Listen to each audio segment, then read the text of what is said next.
जय गुरुदेव बच्चों आज हम पढ़ेंगे आरोह काव्य भाग का पहला पाठ कबीर, जिसमें कि कबीर द्वारा लिखित 2 पद हैं कबीर के।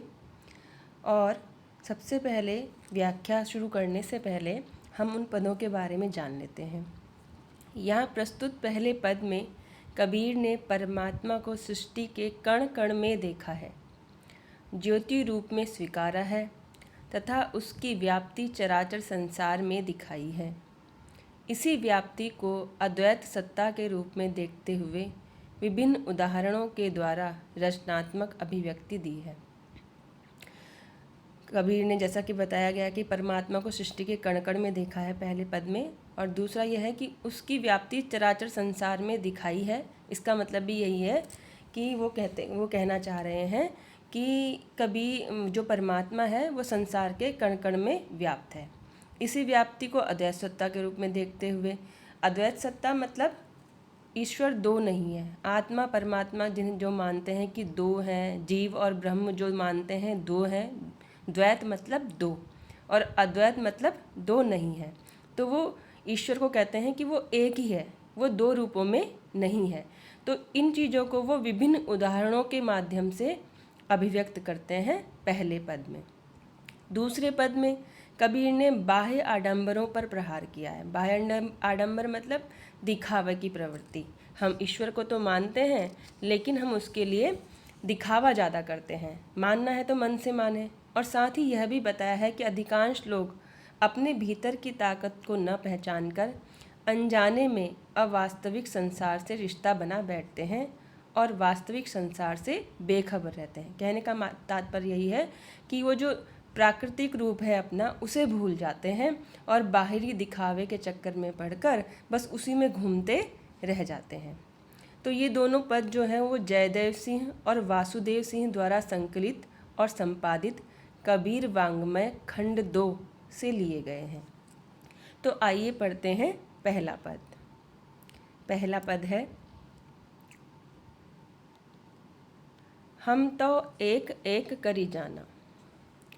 हम तो एक एक करी जाना अर्थात हम कबीर ने अपने लिए प्रयोग किया है कि हमने तो उस एक परमात्मा को एक ही जाना मतलब माना है। देखिए यहाँ जो एक शब्द है वो 2 अर्थों में प्रयुक्त हुआ है। पहला जो एक शब्द है वो है परमात्मा के लिए, और जो दूसरा एक शब्द है वो है संख्या के लिए। तो एक तरह से यहाँ एक एक में यमक अलंकार भी है, क्योंकि शब्द एक ही है पर उसके अर्थ अलग अलग हैं। दूसरा पुनरावृत्ति हो रही है तो पुनरुक्ति प्रकाश अलंकार भी है इस एक एक में। तो कबीर कह रहे हैं कि हमने तो उस एक यानी कि उस परमात्मा को एक यानी कि संख्या में एक ही माना है। हम तो उसे एक ही मानते हैं, है ना। दोई कहे तिन्ही को दो जग, जिन नाहिन पहचाना। अब कबीर आगे क्या कहते हैं कि जो दोई मतलब दो, कहे कहते हैं, तिन्ही उनको, दो जग मतलब नरक, जिन जिन्होंने, नाहिन नहीं, पहचाना जाना। तो कहने का मतलब है कि जो लोग परमात्मा को दो मानते हैं कि आत्मा परमात्मा है, जीव ब्रह्म है, ये 2 अलग अलग वस्तुत्व हैं, उन्होंने वास्तव में उस परमात्मा को जाना ही नहीं।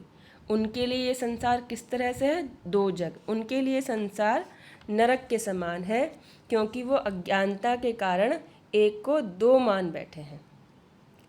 एक एक पवन एक ही पानी, एक ज्योति समाना। आगे क्या कह रहे हैं वो अपनी ही बात को समझाने के लिए कि पूरी सृष्टि में क्या है, एक पवन, एक ही पवन है, एक ही पानी, जल भी एक ही है, एक ज्योति समाना। और उस एक ही परमात्मा की ज्योति परमात्मा के प्रकाश के लिए प्रयुक्त हुआ है, परमात्मा के लिए प्रयुक्त हुआ है शब्द, सारे संसार में व्याप्त है, कहीं भी 2 नहीं है। आगे क्या कह रहे हैं कि इस संसार का रचयिता भी एक ही है। एक एक खाक गढ़े सब भाणे, एक एक कोहरा साना। एक एक खाक गढ़े सब भाणे, एक मतलब एक ही खाक कहते हैं मिट्टी को, गढ़े मतलब बनाए गए, सब भाणे कहते हैं बर्तनों को, एक एक कोहरा साना। कोहरा कहते हैं कुम्हार को, साना मतलब मिलाया, बनाया उसने, ठीक है। तो वो कह रहे हैं कि एक ही खाक, इस संसार का रचयिता भी एक है।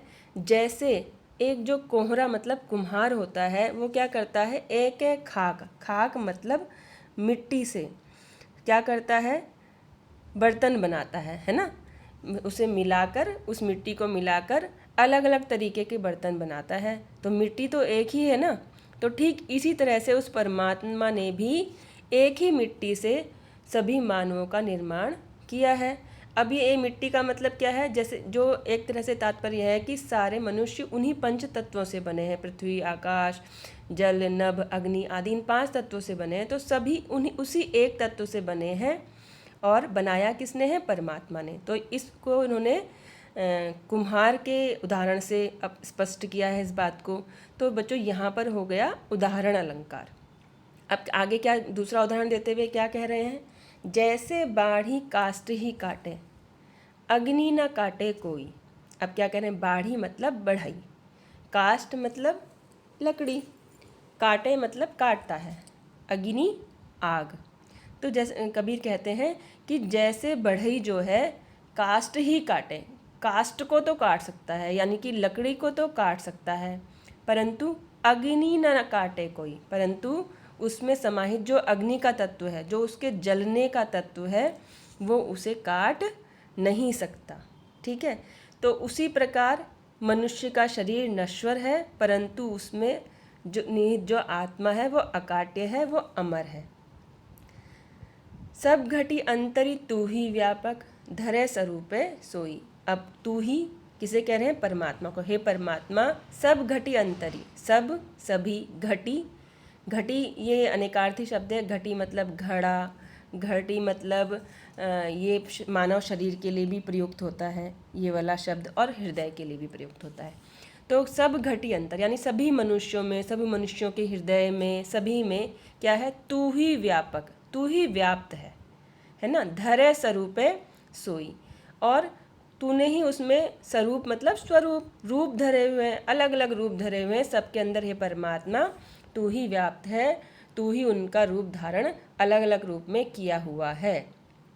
माया देखी के जगत भुलाना, काहे रे नर गरबाना। अब क्या कह रहे हैं, हे मनुष्य तू क्या कर रहा है, माया को देखकर। माया क्या है, यहाँ का जो संसार, जो मायामय रूप है, इसकी चकाचौंध है कहना चाहिए, या जो भोग विलास के साधन है, इन सबको देखकर वो क्या कर रहा है, उसमें लुब्ध हो गया है। संसार की चकाचौंध में, संसार की माया मोह में और भोग विलास के साधनों में क्या हो गया है, वो लुभाना मतलब लोभी हो गया, लालच में पड़ गया है संसार के। कौन, मनुष्य। और इन्हीं सब साधनों को प्राप्त करके गर्बाना मतलब गर्व करने लगा है, घमंड करने लगा है। तो मनुष्य को संबोधित करते हुए कह रहे हैं कि हे मनुष्य, तू इस संसार की चकाचौंध माया मोह को देखकर, यहाँ के साधनों को देखकर, भोग विलास के, तू पता नहीं किस लालच में पड़ गया है, और बिना बात के गर्व कर रहा है, बिना बात के तू घमंड कर रहा है। क्यों कर रहा है ये घमंड, निर्भय भया कछु नहीं व्यापे, कहे कबीर दीवाना। कबीर अपने आप को दीवाना कहते हैं, क्योंकि वो तो कहते हैं कि मैं तो उस एक की, जो एक परमात्मा है, उसकी भक्ति में लीन हूँ कहना चाहिए, उसका दीवाना हूँ, है ना। तो वो कह रहे हैं कि हे मनुष्य, तू क्यों गर्व करता है, अगर तू इस माया मोह के चक्कर में ना पड़े और निर्भय भया मतलब निर्भय हो जाए, है ना। कछु नहीं व्यापे, फिर तुझे, कछु मतलब कुछ भी, व्यापे मतलब कुछ भी, मतलब तुझे कोई डर नहीं होगा। ये दीवाना कबीर कह रहा है, हे मनुष्य, तू इस माया मोह के चक्कर में ना पड़, और अगर तू इन सब के चक्कर में नहीं पड़ेगा तो बिल्कुल निर्भय हो जाएगा, और तुझे कोई भी कष्ट नहीं होगा, तू बिल्कुल निडर हो जाएगा। तो इस प्रकार कबीर ने यहाँ अपना प्रखर आत्मविश्वास प्रकट किया है, और वो पूरे आत्मविश्वास से कहते हैं कि हम तो एक को एक ही मानते हैं। तो उनकी निर्भीकता का दर्शन होता है ना। और यहाँ उन्होंने माया मोह और गर्व की व्यर्थता पर प्रकाश डाला है। संतों की अक्षरता के और फक्करता के दर्शन होते हैं इस पद में।